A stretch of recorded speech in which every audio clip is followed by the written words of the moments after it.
Time with anchors Diane Sawyer in New York, Sam Donaldson in Washington, and Chief Correspondent Chris Wallace. Tupac Shakur. His murder in Las Vegas is still a mystery, even as his fame as an actor and recording star grows. In an exclusive interview with Chief Investigative Correspondent Brian Ross, for the first time, his mother takes us back to the final painful moments of her son's life. He fought really gallantly, but that was a little body, and that spirit needed to be released. But her grief soon turned to anger when she tried to settle his affairs. What did you discover he had? I discovered he had next to zero, next to nothing. Millions of dollars unaccounted for. And where are the 200 master tapes of his music? Tonight, new leads in the murder of Tupac Shakur. Tupac Shakur was only 25 when he died from gunshot wounds in a drive-by attack in September. He left behind an artistic legacy that included 1 platinum and 2 gold records, as well as 5 films. The murder is still unsolved, and now even that legacy is in doubt. Tonight, in an exclusive interview with Chief Investigative Correspondent Brian Ross, Tupac Shakur's mother asks for an accounting, not only for his death, but for what she says someone is trying to steal from his life.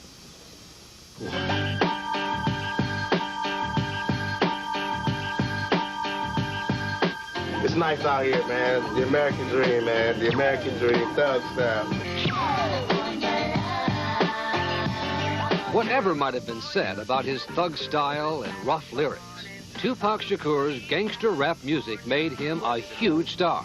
And at the time of his death, he had every reason to think he had finally made it. Big houses, fancy cars, beautiful women, and lots of money. What does a thug yearn for? Success and to be respected. He absolutely thought he was quite rich and that his family would, be rich forever. And for Tupac's mother, Afeni Shakur, who raised her son in poverty, often homeless and at times addicted to drugs, that was a huge accomplishment for the whole family. Please remember that my great-grandmother was a slave. My grandmother was a sharecropper. My mother was a factory worker, and I was a legal worker. Do you understand? And so this represents the first time in our life, in our memory, ever, that we have been able to enjoy the American dream, and that's what Tupac brought to his family. Now, we was once 2 brothers of the same kind. But now, 5 months after her son's murder, with Tupac's music continuing to bring in tens of millions of dollars. And the movie he starred in, Gridlock, getting great reviews. Afeni Shakur says she has made a startling discovery about all the millions her son thought he had earned. I discovered he had next to zero, next to nothing. I discovered that the home that he had thought that he had just bought was not his. In a gangster rap version of an old Hollywood story, Afeni Shakur now wants to know whether her son Tupac was cheated out of his money by a man he had come to trust. This man, Marion Suge Knight, who owns the record company Tupac worked for, Death Row Records. In the last 6 years, Knight, a 6'3", 330-pound former bodyguard with a violent criminal record and ties to Los Angeles street gangs, has become one of the most powerful and feared men in the music business. If I was so bad, I would have no success. I definitely do not like ugly. We talked with Knight late last year in jail, where he was being held for alleged parole violations, which have kept him behind bars ever since. Knight has denied doing anything to cheat Tupac, and he spoke at length about how he helps young black artists survive in the cutthroat music business. I know business. I know how to take my artists and make them superstar status and make them get what they deserve. Afeni Shakur says her son deserved a lot more than he ended up with. I say that the entertainment business is a business of prostitution and thievery, and that was rampant around my son's talent, That something was very wrong was a discovery Afeni Shakur made as she tried to recover from the shock of her son's murder in Las Vegas last September. An unknown assailant opened fire on Tupac, execution style, as the car he was riding in driven by Suge Knight, stopped at this intersection. Tupac lay in a coma for 6 days. The doctor came out and said that Tupac had stopped breathing 3 times, and they had revived him 3 times, and that every time they revived him, he just went back, and I asked them to leave him alone and to let him go. I really felt it was important for Tupac, who fought so hard to have a free spirit. I felt it was important for his spirit to be allowed to be free, you know? And so I rejoiced with him and with the release of his spirit. I rejoiced then, and I rejoice now when I'm not crying. Quick to offer her comfort was Suge Knight, who had been with Tupac in the hours before he was shot, holding himself out not only as Tupac's close business associate, but also as his best friend. I miss somebody I had a lot of love for, and I miss him. Suge Knight said to me when my son died that they had an agreement that whoever died first, the other one would certainly take care of their families. Has Suge Knight? No. Suge Knight first signed Tupac to a recording contract when Tupac was in this New York State prison, unable to come up with the $1 million needed for bail, while his lawyers appealed a 1995 conviction for sexual assault.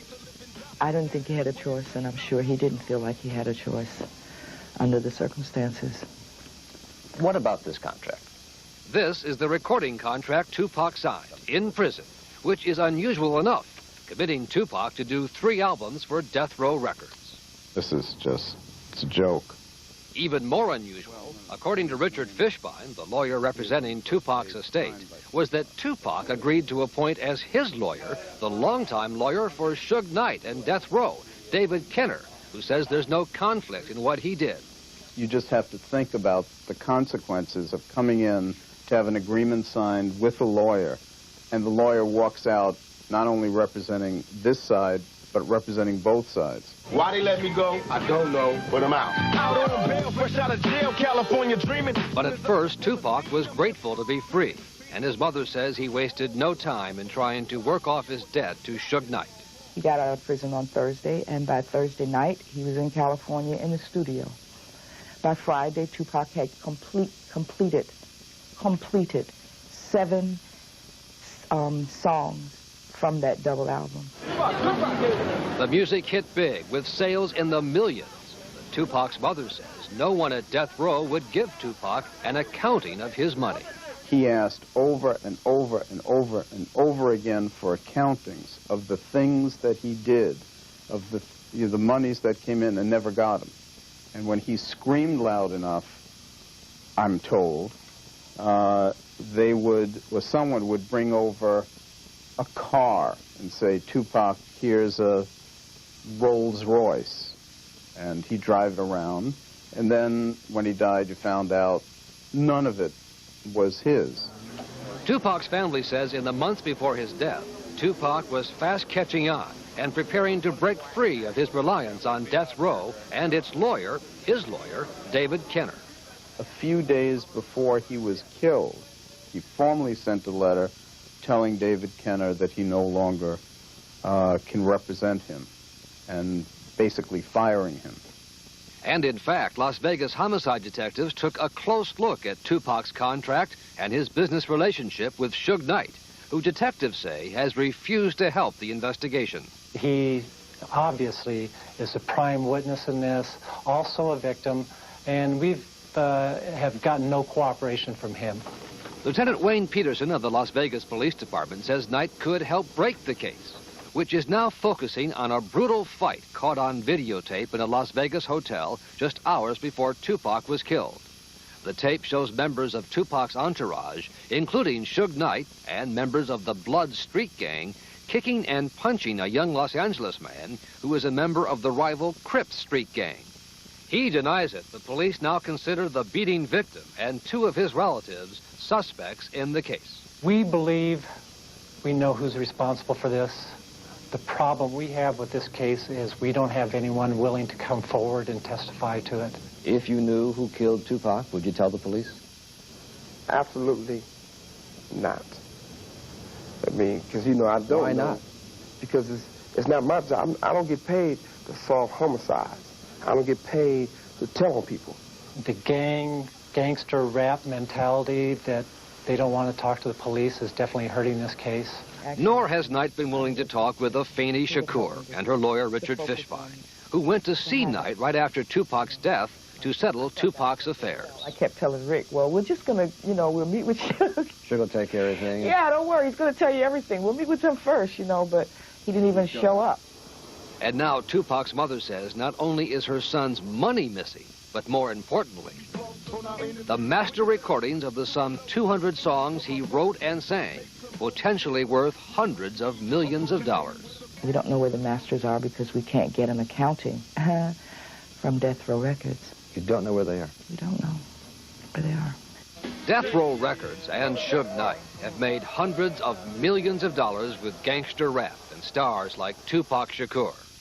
In a letter to Prime Time late today, Knight's lawyer David Kenner said Death Row had made numerous advances to Tupac and that all of his money had been properly accounted for and paid in a timely manner. When I was young, me and my mama had beef, 17 years old. One of the most revealing songs Tupac ever wrote was about his mother, Afeni, and her life as a Black Panther in the 70s when Tupac was born, and her struggles raising him amidst poverty and crack cocaine. And even as a crack fiend, mama, you always was the black queen, mama. Given that and the death of her son, Afeni Shakur says no one in Hollywood should try to ignore her or cheat her. I simply feel that I have a responsibility to my son, who I carried in my womb. And that has nothing to do with Suge Knight or anyone. That only has to do with Afeni Shakur and Tupac Amaru Shakur. You all appreciate it. Dear mama. Afeni Shakur is not the only one looking for answers from Death Row Records. Primetime has learned that the FBI and 2 grand juries are investigating the record company and its head, Suge Knight, looking for links to drug trafficking and money laundering with L.A. street gangs and the New York Mafia.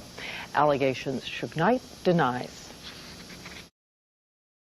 Don't you love it? Tupac freak shit that reached the public. Still I believe my speech so deep that all my real niggas dub it. Ass naked rhymes and these cash making times got me losing my mind inside the lines of these wicked rhymes. Label me a ghetto star coming up quick. Shit, fuck what you heard. We be running this shit. It's plain to see.